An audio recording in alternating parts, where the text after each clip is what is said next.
সেই মুনাফিক যারা আল্লাহ নবীর যুগেও ছিল, তারা ইমানে মুকম্মলে বিশ্বাসের ক্ষেত্রে, সাক্ষীর ক্ষেত্রে তারা মুসলমানদের সমতুল্যই ছিল। আমানতু বিল্লাহি ওয়া মালাইকাতিহি ওয়া কুতুবিহি ওয়া রুসুলিহি ওয়াল ইয়াউমিল আখিরি ওয়াল কদরি খাইরি, এসব বিষয়ে তারা ঈমান পোষণ করেছে। কিন্তু তারা মুনাফিক হয়েছে এই জন্য, আমলও করেছে, কিন্তু মুনাফিক হয়েছে এই জন্য যে তাদের আকীদা সহি ছিল না, আকীদার মধ্যে মুনাফিকই ছিল। আমার বাবার শেষ জীবন পর্যন্ত মুনাফিকদের আকীদার বিপর্যয় ছিল, আকীদার উৎপাত ছিল। সেই ভ্রান্ত আকীদার মোকাবিলায় তিনি তার রক্তই জমিনে দান করে গেছেন। কিন্তু আজকে ফুলতলি সাহেবের অনুসারী যারা আছেন, আপনারা শুধু শুধু আকীদার প্রোটেকশন, আকীদার প্রতিরোধ গড়ে তুললে হবে না। আজকের মুনাফিকরা কেবল আকীদা ধ্বংস করতেছে না, আখলাক ধ্বংস করতেছে। এবং এই রাজনীতির আবরণে তারা ইসলামকে হেন কোনো পর্যায়ে নেই যেখানে তারা কুণ্ঠাসা করার অপচেষ্টায় লিপ্ত হচ্ছে না। তাদের সেই জঘন্যতম মিথ্যাবাদ, তাদের সেই জঘন্যতম তামসা খেলতামসা, তাদের সেই ইখলাস তাকওয়ার খেলাফ কথাবার্তা দ্বারা ইসলাম উপকৃত হচ্ছে না, ক্ষতিগ্রস্ত হচ্ছে। তাই আমার কথার সর্বাগ্রে আমি বাংলাদেশে যারা ইসলামের নামে রাজনীতি করেন, আমি করজোড়ে ভিক্ষা চাইতেছি, অনুরোধ করতেছি। আমি সেদিন একজন ইসলামী আন্দোলনের নেতা, সংসদ সদস্য পদপ্রার্থী আমার কাছে এসেছিলেন। আমি সব কথাই ওনাকে বলেছি, কিন্তু শেষ কথাটি আমি বলেছি যে আমার বিনীত অনুরোধ, রাজনীতি করেন কিন্তু ইসলামকে পাশ কেটে রাখেন, ইসলামকে ল্যাপটপের মতো, ইসলামকে একদম গুলিয়ে ফেলার মতো রাজনীতি থেকে আপনারা বিরত হন। নষ্টামি, বেয়াদবি, এই যে বাংলাদেশে বর্তমানে যে বেয়াদবি সৃষ্টি করা হচ্ছে, সেটাও ইসলাম কখনো সমর্থন করে না। ইসলামী শিক্ষার ক্ষেত্রে তাদের কোনো বক্তব্য নেই। যে শিক্ষার জন্য আমরা লং মার্চ করেছিলাম, একদিনের নোটিশে জিহাদ ঘোষণা করে আমরা মঙ্গল শোভাযাত্রা বন্ধ করেছিলাম।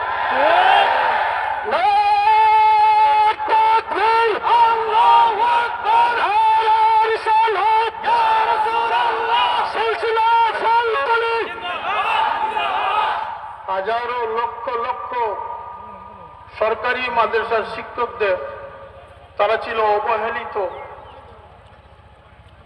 তারা ছিল বঞ্চিত। তাদের বেতন বৈষম্য দূর করা আমাদের পক্ষেই সম্ভব হয়েছিল। কিন্তু আজ অবধি মাদ্রাসা ছাত্রদের ডে মিল, টিফিনের ব্যবস্থা আজ পর্যন্ত হয় নাই। যে স্বতন্ত্র কারিকুলামের জন্য আন্দোলন করেছিলাম, আপনারা মনে করতেছেন আমরা জিমিয়ে পড়েছি। একজন যোদ্ধা কখনো তার অস্ত্র জমা দিতে পারে, তার ট্রেনিং জমা দেয় না। আজকেও আমরা শুনতে পাচ্ছি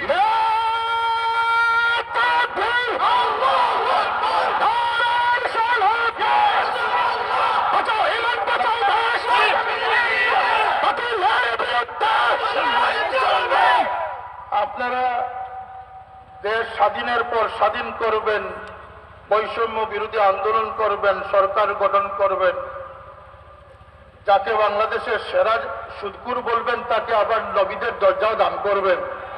এটা আপনাদের পক্ষে সম্ভব হইলেও আহলে হকের পক্ষে এটা সম্ভব নয়। এখনো আমরা শুনতে পাচ্ছি ক্লাস 9ম 10মের বইয়ে সেই সমকামিতার মতো জঘন্য ইসলাম বিদ্বেষী পাঠ্যপুস্তকের মধ্যে সেই পাঠ্য দিয়ে এখনো ছাত্রদের চরিত্র ধ্বংস করার চেষ্টা করা হচ্ছে। রাজনীতি আপনারা করেন, রাজনীতি আপনারা বুঝেন, সরকার গঠন করেন, সরকার পতন করেন, আমাদের কোনো আপত্তি নেই। কিন্তু এদেশে কোন সরকার প্রতিষ্ঠিত থাকতে হলে এদেশের ইসলাম মুসলমানদের অনুভূতি নিয়েই থাকতে হবে। ইসলামের সাথে গাদ্দারি করে একসময় আমি এই স্টেজে দাঁড়িয়ে বলেছিলাম যে আমাদের দেশের শিক্ষা ব্যবস্থা ভারতের কাছে লিজ দিয়ে দেওয়া হয়েছে। সেই বিরোধিতার কারণে বই পাল্টানো সম্ভব হয়েছিল, পাঠ বদলানো সম্ভব হয়েছিল। আজকে যারা ইসলামের নামে ইসলামকে কলুষিত করার জন্য আকাশের সূর্যকে থামিয়ে দেওয়ার দৃষ্টতা প্রকাশ করছেন, আজকে যারা মৃত মানুষের ছবিকে ব্যালট পেপারে আনার চেষ্টা করতেছেন, আজকে যারা মুর্দা অলিদেরকে যারা বিশ্বাস করতেছেন না, তারা জিন্দা অলি বানাচ্ছেন। আপনারা আজকে এই 15 মাসে আমি জানতে চাই, জাতি জানতে চাই ইসলামী শিক্ষার জন্য কি অবদান রেখেছে। এই এতিম বালকদের জন্য যা সম্ভব হয়েছিল, যে প্রতিকূল অবস্থায় যে সংগ্রাম করা সম্ভব হয়েছিল, আজকে আপনাদের অনুকূলে কি করেছেন আমরা দেখতে চাই।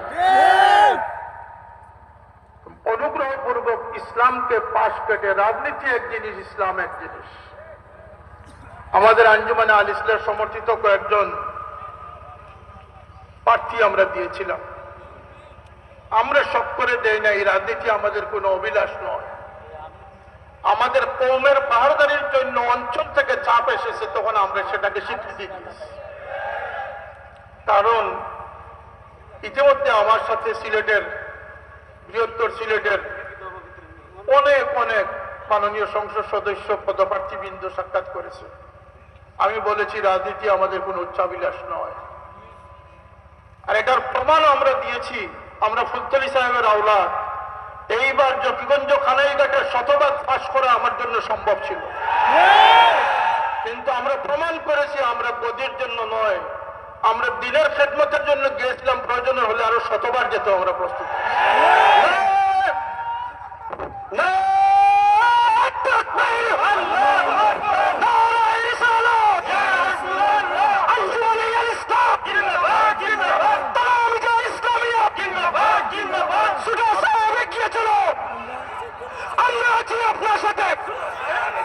আমি অত্যন্ত সম্মানের সাথে সকল সংসদ সদস্য পদপ্রার্থীদেরকে বলেছি যে আপনারা যে অঞ্চলে ভোট করতেছেন, আপনারা হয়তো পাস করবেন, না হয় ফেল করবেন, আপনারা চলে যাবেন আপনাদের রাজপ্রাসাদে।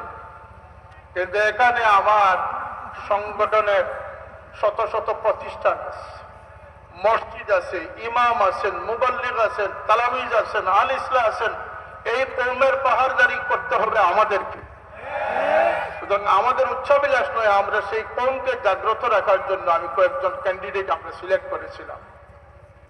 অনিবার্য কারণে সকলেই কয়েকজনকে আমরা আবার বাদও দিয়েছি। আবার কিছু অনুরোধ আসতেছে আমার কাছে যে আমরা নাকি বিভিন্ন দলের প্রতিবন্ধকতা সৃষ্টি করতেছি। আন্তরিকভাবে যদি পরামর্শক্রমে হয় সেটা ভিন্ন কথা, কিন্তু আল্লাহর এই সৈনিকদেরকে হুঙ্কার দিয়ে, প্রপাগান্ডা করে, মিথ্যাচার করে দমাবার কোনো শক্তি এই দেশে নাই। কারণ এই দেশ আউলিয়া কেরামের দেশ। এই দেশ ইন্নাল আরদা ইয়ারিসুহা ইবাদিয়াস সালিহুন, এই দেশের কর্তৃত্ব আল্লাহ আপনাদেরকে দেন নাই, দিনদার পরেশগারদের হাতে দিয়েছেন। এই দেশের দিনদাররা বেঁচে থাকলে ইসলাম বেঁচে থাকবে, দিনদারদের দ্বারা দেশ পরিচালিত হবে। এটাই দেশের সবচেয়ে বড় প্রয়োজন। আমাদের কোনো আপত্তি নেই আপনারা নির্বাচন করেন, বৈষম্যতা দূর করেন। যে বৈষম্যতা আন্দোলনে আমার তালামিজের কর্মীরা মিথ্যা অপবাদ দেওয়া হয় তালামিজের উপরে, আমি ব্যতীত কেউ সেটার প্রতিবাদ করার সাহস নাই। আমার তালামিজ কর্মীরা মাঠে ঘাটে রাস্তায় রাজধানী শহরে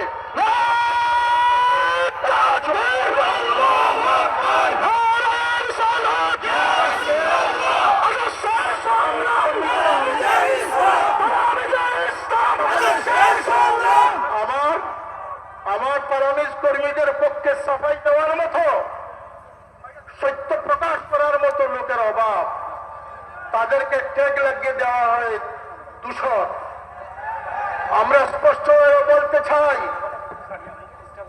আমাদের সংগঠন কোন রাজনৈতিক দল নয়, এবং স্থির সিদ্ধান্ত নিয়েছি আঞ্জুমানে আল ইসলাম কোনদিন রাজনৈতিক দল হবে না।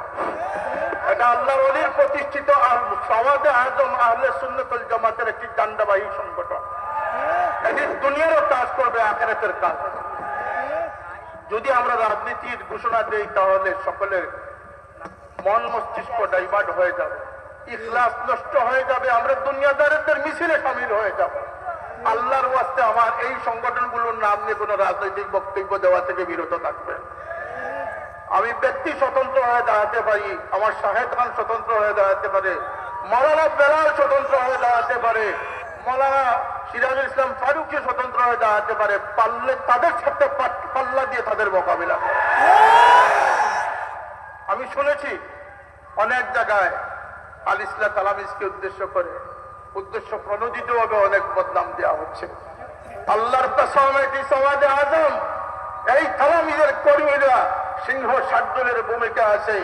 ইনশাল্লাহ যে তরবিয়তে তারা আদর্শবান হয়েছে তাদের প্রাণ দিবে, কিন্তু তারা কোনো বাতিলের সাথে আপরোধ করবে।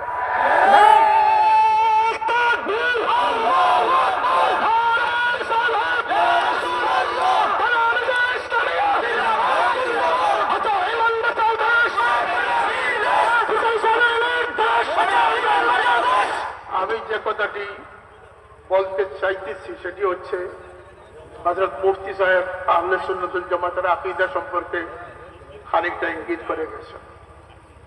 হযরত বড় সাহেব ইঙ্গিত করেছেন, করবেন। এই আকীদার সংগ্রাম এর পাশাপাশি আখলাককে সংরক্ষণ করার জন্য যেভাবে বদ আখলাকি অসৎ চরিত্রবানরা ইসলামের নামে আজকে মাঠ গরম করতেছে, এদেরকে স্তম্ভিত প্রতিহত করার দায়িত্ব আমাদের আছে না? আছে না? তারা যদি এইভাবে ইসলামকে কলুষিত করতে থাকে, একদিন ইসলামের স্বকীয়তা রক্ষা করা সম্ভব হবে না। তাই আপনাদের প্রতি বিনীত অনুরোধ, একদিকে আপনাদের চারটি বিষয়ে আমরা সবসময় গুরুত্ব দিয়ে থাকি। সহিহ ঈমান আকীদা, সবাই বলুন সহিহ ঈমান আকীদা। ঈমান যদি সেবা ঈমানদার হন তাহলে আপনার আমল কাজে আসবে না। ঈমান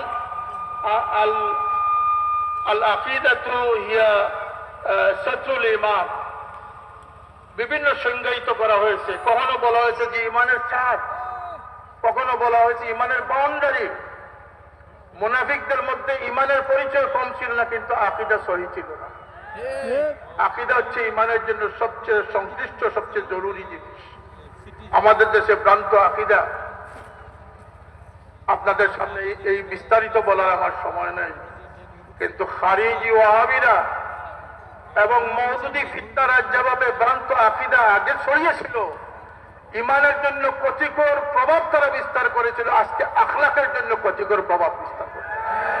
এই কথাটা নতুন সৃষ্টি হয়েছে। এই মবের মাধ্যমে মানুষকে অ্যাগ্রেসিভ করা হচ্ছে, নতুন প্রজন্মকে আজকে বেয়াদব থেকে বেয়াদব বানানো হচ্ছে।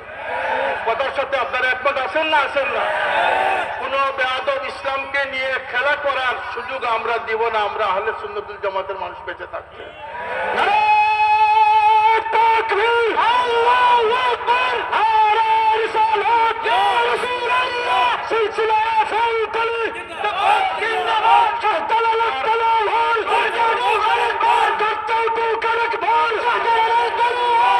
সহিহ ঈমান আকীদা,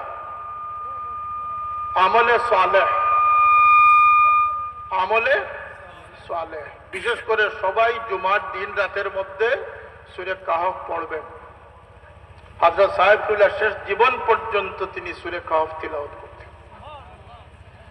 যে সূরা কাহফ তিলাওয়াত করবে, এই এক জুমাতে তিলাওয়াত করবে, আরেক জুমা পর্যন্ত আল্লাহ পাক তাকে একটা প্রোটেক্টিভ নূর দান করে দিবেন। আজকের দিনে ওয়াজিব হচ্ছে আহলে হকদের জন্য, কারণ বিগত 15 মাসে পট পরিবর্তন হওয়ার পরে সবচেয়ে বেশি লাভবান হয়েছে আহলে সুন্নাত ওয়াল জামাত সত্যপন্থী যারা, তারা। কারণ এই উৎপাত এমন বেড়েছে যে তাদের কথায় কাজে একজন ন্যূনতম ইমানদার মুসলমান বুঝতে বাকি নেই যে কারা মুনাফিক আর কারা সত্যপন্থী, কারা দুনিয়াদার আর কারা আখিরাতপন্থী। সুতরাং এটা আপনাদের অপরচুনিটি, আপনাদের অ্যাডভান্টেজ হয়েছে, এটাকে কাজে লাগান এবং আপনারা প্রতিরোধ ব্যবস্থা গড়ে তুলুন। এটাই আপনাদের প্রতি আজকে আমার গুজারিশ। আমলে সালেহের পরে হচ্ছে আখলাকে হাসানা। কথা বলেন, আখলাকে হাসানা, উত্তম চরিত্র। এরপরে হচ্ছে খেদমতে খালক, মানব সেবা, আল্লাহর সৃষ্টির প্রতি যে দায়িত্ব রয়েছে সেই দায়িত্ব আঞ্জাম। এই চারটি উসুলের ভিত্তিতে আঞ্জুমানে আল ইসলাম বলেন আর তালামিজে ইসলামিয়া বলেন, দেশে বলেন বিদেশে বলেন, আফ্রিকা থেকে নিয়ে অস্ট্রেলিয়া, আমেরিকা থেকে নিয়ে ইউরোপ, এমন কোন স্থান নেই যেখানে আঞ্জুমানে আল ইসলাম শাখা প্রশাখা সৃষ্টি না হয়েছে। সুতরাং সেই কাজ আপনারা আঞ্জাম দিবেন। আমার কথা শেষ প্রসঙ্গে গিয়ে আমি বলতে চাই, বর্তমানে কোন সুদকুর বসে আছেন, কোন মহা দায়িত্বশীল বসে আছেন, সেটা আমাদের দেখার বাবার সময় নেই। আমরা আল্লাহর সৈনিক, আলা ইন্না হিজবাল্লাহি হুমুল গালিবুন। আমরা কার সৈনিক? সুতরাং আমরা দাবি করতেছি, এই বিগত 15 মাস আমাদের আন্দোলনের ধারাবাহিকতা বন্ধ হয়ে গেছে, ইসলামী শিক্ষার কোনো উন্নয়ন সাধিত হয়। সুতরাং আমরা বুঝতে বাকি নেই, যারা মায়ের জন্য কাঁদে না, মায়ের মশার জন্য কাঁদে। এদেশে ইসলাম নামদারি অনেক আছেন, যারা বেহেশতের সার্টিফিকেট বিতরণ করতেছেন হিন্দু, এবং সবচেয়ে বড় কথা হচ্ছে হিন্দুদের কাছে বেহেশতের সার্টিফিকেট বিতরণ। আউলিয়া কেরামের আবাদকৃত এই দেশ, শাহজালাল খানজাহান শাহ মাখদুমের দেশ, ফুটতলি সাহেবের বাংলাদেশ। এই দেশে কোনো ইজম, কোনো বস্তা পচা ইজম নিয়ে ইসলামের ঠিকাদারি করার দায়িত্ব মর্দে মুমিনরা বেঁচে থাকতে কারো হাতে অর্পণ করবে না। এটি সতর্ক থাকতে হবে, সাবধান থাকতে হবে। আমাদের আজকের দাবি হচ্ছে, এই 26 ইংরেজি সনে নবম দশমের বইয়ে সমকামিতাকে প্রমোট করার জন্য বইয়ের মধ্যে তৈলচিত্র হোক আর আকার ইঙ্গিতে হোক যে পাঠ্য বই দেওয়া হয়েছে, সেই পাঠ্য বই অনতিবিলম্বে বাতিল করতে হবে, নতুবা জাহাদ ঘোষণা করা হবে।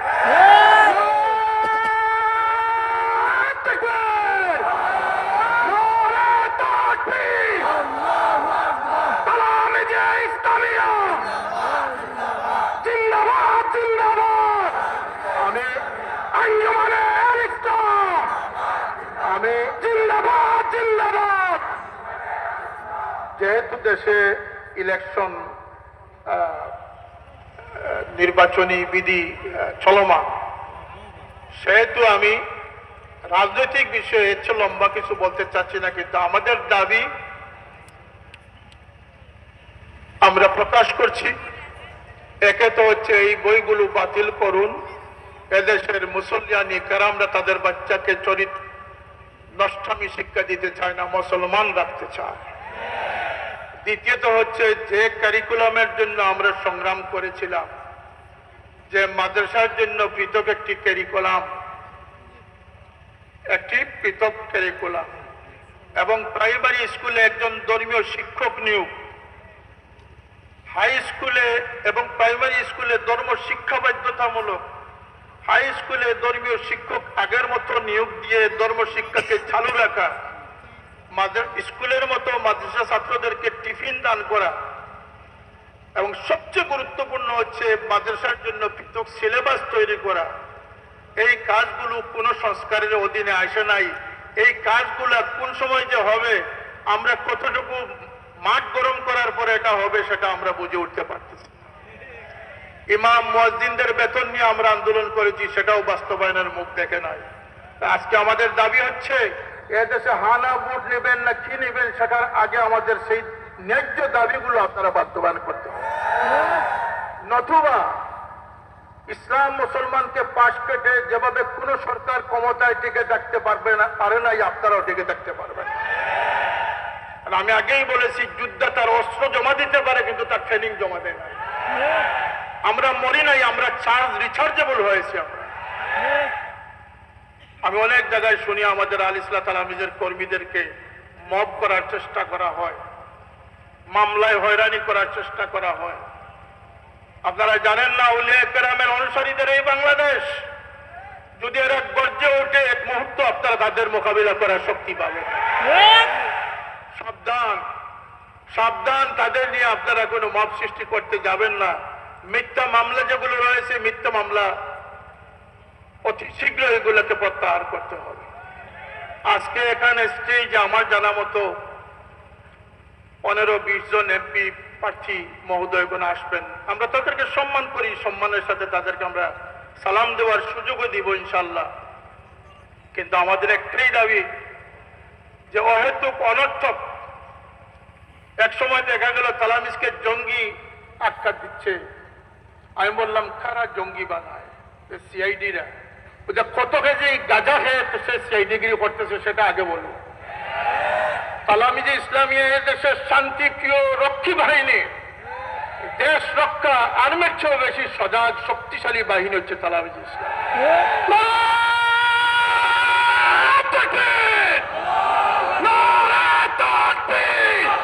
তালামিজে ইসলামিয়া জিন্দাবাদ জিন্দাবাদ। আরেকটি দাবি হচ্ছে, আমি তৎকালীন প্রধানমন্ত্রীর সামনে বলেছিলাম যে আপনার ডিজিটাল বাংলাদেশের বিপক্ষে আমি কথা বলি।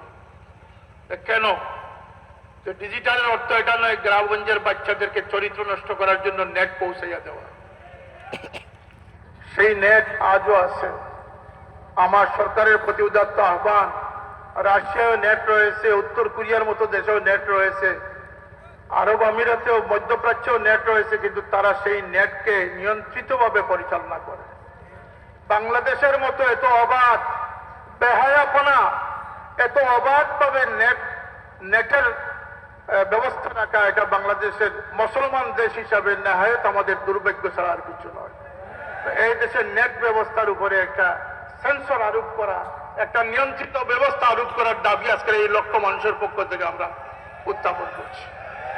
আমি আর কথা দীর্ঘায়িত করছি না। সাহেবুল্লাহ রহমতুল্লাহ আলী ইসালে সব খতম হয়েছে, 10,000-এর অধিক খতম হয়েছে আলহামদুলিল্লাহ। আরো বিভিন্ন প্রকার খতম হয়েছে, এগুলো তার ইসালে সব। আজকে যে আল্লাহর স্মরণে এখানে উপস্থিত হয়েছেন, বসেছেন, এটাও তার ইসালে সব।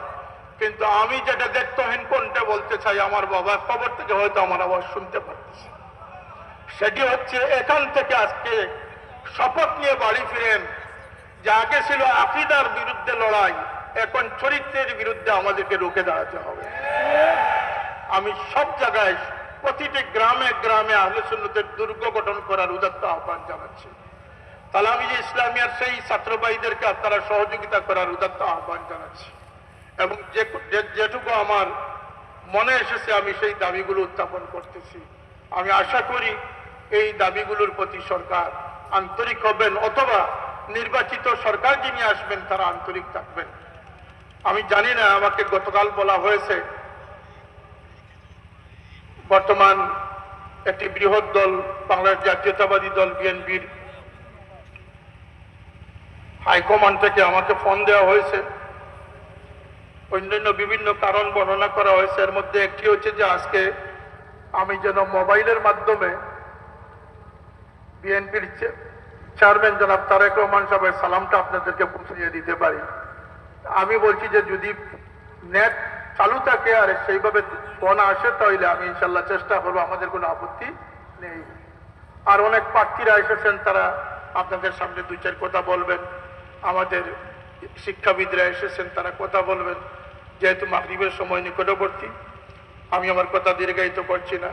শেষ কথা হচ্ছে, আমরা যেমন ছিলাম তেমন আছি, আমরা যেমন ছিলাম তেমন আছি। অস্ত্র জমা দিতে পারি, কিন্তু আমাদের ট্রেনিং জমা দেই নাই। কুলতলি সাহেবের অনুসারীরা ঘুমায় নাই।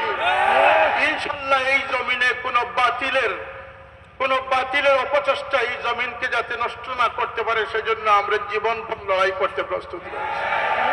আল্লাহ আমাদেরকে সর্বপ্রকার মেহনত করার তৌফিক দান করুন। ওয়া আখিরু দাওয়ানা আনিল হামদুলিল্লাহি রাব্বিল আলামিন। আসসালামু আলাইকুম। কত সময় রয়েছে?